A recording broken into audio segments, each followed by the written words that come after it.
Welcome to the Stupid Genius and today we're going to talk about the vitamin B2 or riboflavin. ठीक है, तो after studying or after understanding the vitamin B1 and vitamin A, we are going to move on to the vitamin B2 जिसका नाम होता है riboflavin. And we know that there are two types of the vitamins or two classes of vitamins, water soluble and fat soluble. तो fat soluble कौन से होते हैं? Vitamin D, ई, ए, के. एंड वाटर सॉल्युबल कौन से होते हैं? Vitamin B complex and C. ठीक है, so we know that vitamin B complex में कितने होते हैं? 8 विटामिन होते हैं. दैट इज विटामिन B1 जिसका नाम थायामिन, उसके बाद riboflavin, niacin, pantothenic acid, then pyridoxine, then biotin, folate and cyanocobalamin. And we are going to see what is vitamin B2 now जिसका नाम होता है riboflavin. So let's move on to the topic. ठीक है, अच्छा, उससे पहले मैं आपको अब ये दिखा दूं कि विटामिन B2 में उसका सोर्स RDA एंड विटामिन्स क्या होते हैं, क्योंकि ये तीनों साथ में पढ़ रहे थे हम, राइट. तो विटामिन B2 का सोर्स क्या है? लास्ट लेक्चर में बताया था, liver and kidney. Liver kidney, इधर लीवर किडनी सब में, इधर meat and dairy products. So इन दोनों में क्या है? सेम है. क्या? Liver kidney dairy product meat खलास. ठीक है. RDA क्या है? इन दोनों का RDA सेम होता है 1.5 milligram per day, 1.5 milligram per day, 1.5 milligram per day. And this one is 20 milligram per day. Vitamins क्या होते हैं बताया आपको? विटामिन B1 का होता है थायमिन पायरोफॉस्फेट, इसका होता है FMN एंड FAD. अब ये क्या होता है मैं थोड़ी देर में बताऊंगा. ठीक है. और विटामिन B3 का होता है NAD एंड NADPH. सर ये तो एनर्जी है ना? बिल्कुल सही. इसके बाद जो लेक्चर आएगा ना उसमें समझाऊंगा ये क्या है. अभी हम क्या पढ़ेंगे? FMN and FAD. So let see people what are this vitamin B2. Okay, तो हमने ये सब पढ़ लिया था ना. चलो, we are going to move on to the vitamin.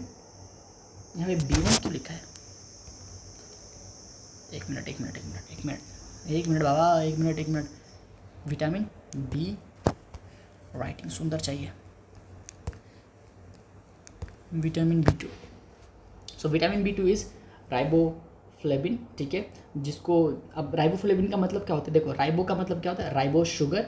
And flavin का मतलब क्या होता है? Yellow colour. So riboflavin yellow colour का शुगर. ठीक है. नॉर्मली इसको क्या लोग बोलते हैं कि it is a Warburg yellow enzyme for the cellular respiration. अब ये सेलुलर रेस्पिरेशन क्यों लिखा है इसका मतलब मैं समझाता हूँ. ठीक है.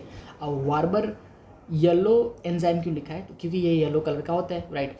फ्लेवस, देखो यहाँ लिखा ना फ्लेविन, तो फ्लेवस का मतलब होता है येलो. तो राइबोफ्लेविन का मतलब कहते हैं राइबोस वाला येलो कलर का शुगर है ना, जिसमें येलो कलर आता है और वो येलो कलर देता है.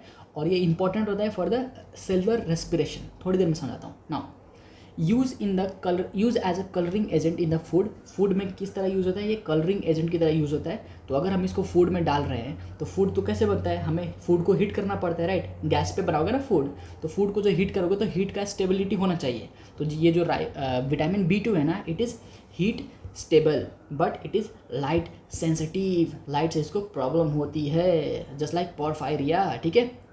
सर ये लाइट सेंसिटिविटी है क्यों? इसमें लाइट सेंसिटिविटी क्यों आ रही है? Because of its structure. इसका स्ट्रक्चर कैसा होता है? यहाँ पे एक बेंजीन रिंग होती है, यहाँ पे एक गधा सा रिंग होता है और यहाँ पे भी एक बेवकूफ़ सा रिंग होता है. याद कैसे करना है? 3 ऐसे बेंजीन रिंग बना देना. बेंजीन मत बनाना, this one is the benzene ring. ठीक है. उसके साइड में ऐसा 6 कार्बन वाला रिंग बना दिया. अब 6 कार्बन वाला रिंग बना दिया, बीच वाले में यहाँ पे N और एक डबल बॉन्ड, और यहाँ पे एक N और यहाँ पे double bond O. So this is riboflavin. तो ये है structure of the riboflavin, right. अब बिकॉज ऑफ दिस स्ट्रक्चर, इसका जो स्ट्रक्चर है ना, it absorbs UV light. That's why it is life unstable और लाइट सेंसिटिविटी इसमें शो होती है. सो हमने क्या पढ़ा कि जो विटामिन B2 है वो क्या है? राइबोफ्लेविन है. तो उसका मतलब क्या होता है? राइबो शुगर, येलो कलर, और इसको बोलते हैं Warburg yellow enzyme for the cellular respiration. और ये हीट स्टेबल होता है बट लाइट सेंसिटिव होता है. क्यों? क्योंकि इसका स्ट्रक्चर अच्छा नहीं है. ठीक है. और ये अच्छा नहीं है मतलब UV लाइट को एब्जॉर्ब कर लेता है. ये मत करो कि सर ये गंदा सा स्ट्रक्चर है. इसका जो स्ट्रक्चर है ना वो UV लाइट को ज़्यादा एब्जॉर्ब करता है, इसलिए से इसका क्या होता है कि वो टूट जाता है, राइट. तो स्टेबल नहीं है. नाउ सोर्सेस हमने देख लिया, RDA हमने देख लिया. Now we are going to see कि इसका विटामिन्स क्या होते हैं. विटामिन्स का मतलब क्या सर? विटामिन्स मतलब active form of the vitamins. Vitamin मतलब क्या? Active form of the vitamins. Now see this is riboflavin. अगर मैं उसमें फॉस्फेट ऐड कर दूँ तो क्या हो जाएगा? मोनोन्यूक्लियोटाइड. सी FMN फ्लेविन मोनोन्यूक्लियोटाइड. ये क्या है? राइबोफ्लेविन है, उसमें मैंने क्या ऐड किया है, फॉस्फेट ग्रुप ऐड कर दिया, तो वो बन जाता है FMN। इसका फुल फॉर्म क्या होता है, फ्लेविन मोनोन्यूक्लियोटाइड। ठीक है, अब FMN में अगर मैं AMP यानी कि एडिनिसिन मोनोफॉस्फेट ऐड कर दूँ तो क्या बन जाता है, FAD। सर ये क्या है, ये है फ्लेविन डाइन्यूक्लियोटाइड। पहले था मोनोन्यूक्लियोटाइड, अब हो गया डाइन्यूक्लियोटाइड। बहुत आसान है, पहले FMN यानी कि फ्लेविन मोनोन्यूक्लियोटाइड, अब FAD यानी कि फ्लेविन डाइन्यूक्लियोटाइड। और ये कैसे बना, ये अच्छे से रट लेना। ठीक है, पहले वाले में क्या ऐड किया, फॉस्फेट ऐड किया तो बन गया FMN, उसके बाद क्या ऐड किया, AMP ऐड किया तो बन गया FAD। अब सुनो, ये दोनों FMN एंड FAD इनको बोलते हैं फ्लेबोप्रोटीन। फ्लेबोप्रोटीन क्यों सर, क्योंकि देखो ये प्रोटीन है ना, this is a protein molecule, इसमें अमाइनो एसिड्स लगे पड़े हैं, तो this is a protein, that's why it is a flavoprotein, right. मैं मान गया पॉलीपेप्टाइड नहीं है ये, डाइपेप्टाइड ट्राइपेप्टाइड ही है, but it is a flavoprotein. अब सुनो, flavoprotein is very important in the ETS। ETS का मतलब क्या है, इलेक्ट्रॉन ट्रांसपोर्ट सिस्टम। तो ETS का इंपॉर्टेंट कंपोनेंट होता है। याद करो, अगर तुमने सेलुलर रेस्पिरेशन वाला चैप्टर पढ़ा होगा जिसमें ऑक्सीडेशन है ना, और ETS सिस्टम हम पढ़ाते हैं, मैंने नहीं पढ़ाया पर पढ़ाऊँगा थोड़े दिन बाद। सो जो कंपोनेंट है ETS का, उसमें कॉम्प्लेक्स 1 में क्या होता है, कॉम्प्लेक्स 1 में होता है FMN। ठीक है, कॉम्प्लेक्स 1 में जो होता है FMN, ठीक है, और कॉम्प्लेक्स 2 में क्या होता है FAD। तो इतना याद रख लोगे क्या, कि जो पहला बना वो कॉम्प्लेक्स 1 में है और जो दूसरा प्रोडक्ट बना वो कॉम्प्लेक्स 2 में। क्या बोल रहे हो सर, अरे पहले क्या बना, पहले बना FMN तो ये कॉम्प्लेक्स 1 में होता है, और दूसरी बार क्या बना FAD तो ये कॉम्प्लेक्स 2 में होता है। समझा क्या, दैट्स वाई। अब सोचो ETS क्या काम करता था, it is a cellular respiration करता था, राइट, मतलब एनर्जी प्रोडक्शन। अब ध्यान से देखो, मुझे ये क्या लिखा है, Warburg yellow enzyme for cellular respiration. अब तुम्हें इसका मतलब समझ आया क्या कि yellow enzyme for cellular respiration क्यों बोला, क्योंकि येलो कलर का होता है और सेलुलर रेस्पिरेशन में बहुत ही मेजर रोल प्ले करता है। ठीक है, बहुत ही मेजर रोल होता है। देखो अगर ये नहीं होगा ना तो पहला स्टेप ही नहीं होगा सेलुलर रेस्पिरेशन का, it is required in the first step of the cellular respiration. चलो, जिन्होंने पढ़ा वो समझ गए होंगे, समझे क्या ना। अब मैं क्या बोल रहा हूँ कि जो ये फ्लेबोप्रोटीन है, it is also present in glutathione. याद करो, मैंने भी ग्लूटाथायोन के बारे में पढ़ाया था। कहाँ पे पढ़ाया था सर, मेटाबॉलिज्म के किसी ना किसी चैप्टर में तो मैंने पढ़ाया था कि ग्लूटाथायोन क्या होता है।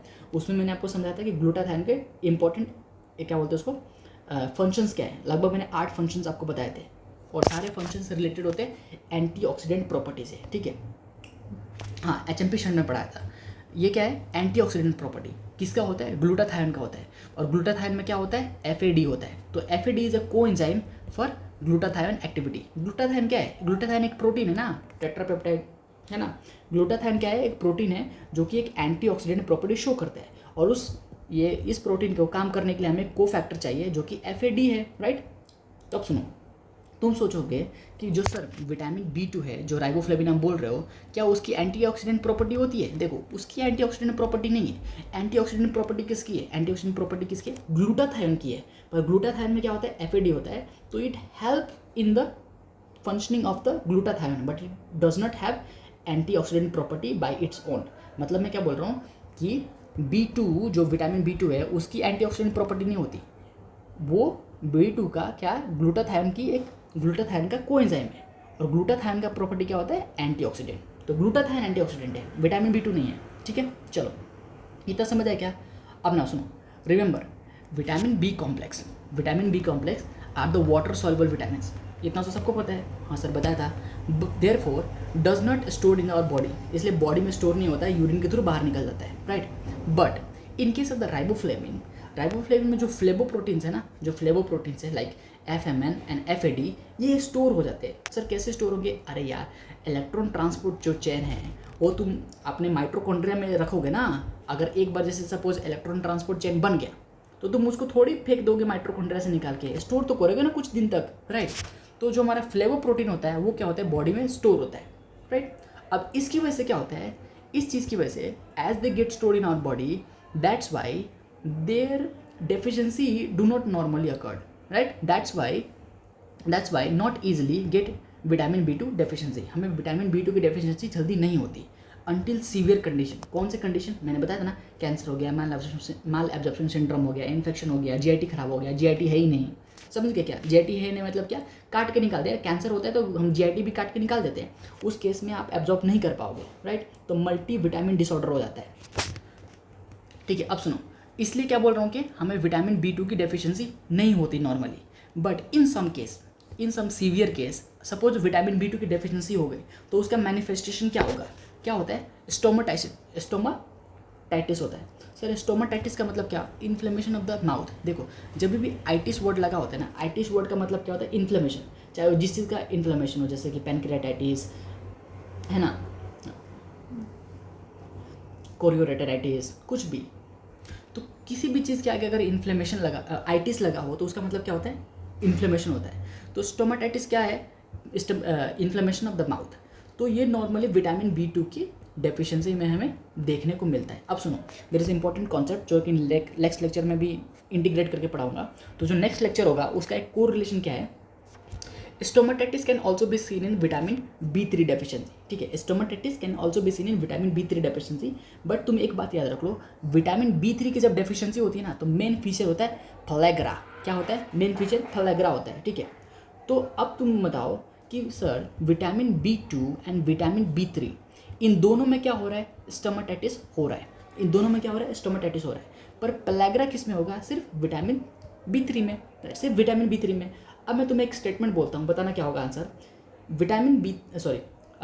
पेलेग्रा विथ स्टोमाटाइटिस ये किस में होगा? ये होगा विटामिन B3 में, है ना। एंड स्टोमाटाइटिस विदाउट पेलेग्रा किस में होगा? विटामिन B2 में। तो नॉर्मली बुक्स में क्या लिखा होता है? बुक्स में लिखा होता है ऐसे, स्टोमाटाइटिस ऐसे ऐसे लिखा होता है, स्टोमाटाइटिस सिन पेलेग्रा। इसका मतलब क्या? स्टोमाटाइटिस हुआ है बट विदाउट प्लेग्रा हुआ है। तो ये कौन सी डेफिशिएंसी की वजह से हुआ है? विटामिन B2 की डेफिशिएंसी से हुआ है। स्टोमाटाइटिस सिन प्लेग्रा, इसका मतलब क्या?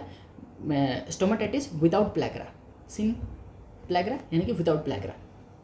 तो ये विटामिन B2 की डेफिशिएंसी में होता है। बट अगर तुम्हें ये कहा जाए कि stomatitis with pellagra, stomatitis with pellagra, ये किसकी डेफिशिएंसी की हुआ है? ये हुआ है विटामिन B3 की डेफिशिएंसी की वजह से हुआ है। तो ये सब कुछ ऐसे लिखा पड़ा है, समझ जाना, ठीक है। चलो, अब इतना समझा कि हमारा चैप्टर क्या हुआ? खत्म हो गया। अरे सर इतनी जल्दी? बिल्कुल, इतना ही तो पढ़ना था। चलो टाटा, बाय बाय।